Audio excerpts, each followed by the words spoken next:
earthworm and seeds of grain.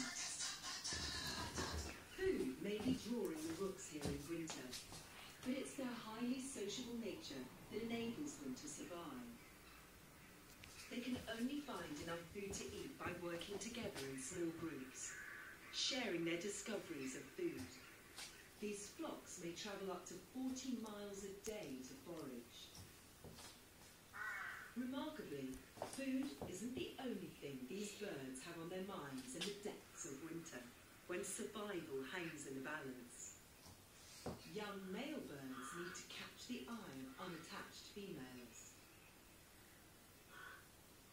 At a time when food is so essential, a male proves his worth by feeding a prospective female from his crop.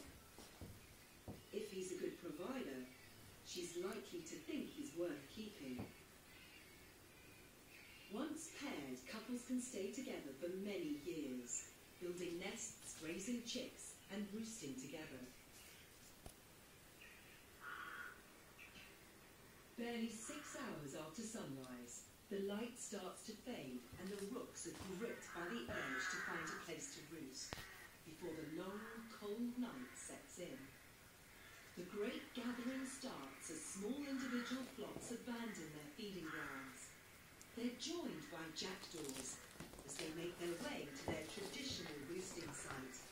Soon, thousands of rooks from across the parish are streaming towards the trees that form the roost, cawing noisily as they go.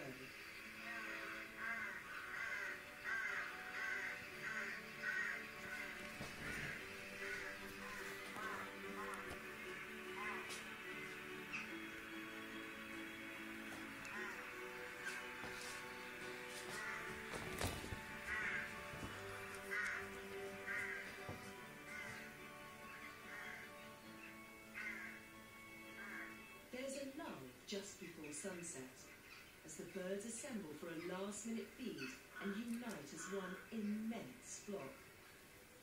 Then, on some invisible cue, they rise, and the crescendo builds once again.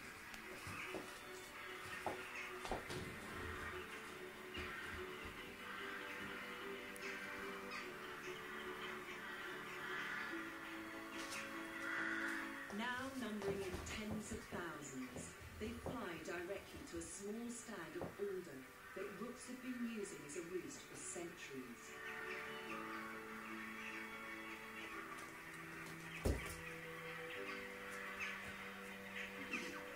They dance over the trees before they descend into the branches to find a perch, still calling to each other.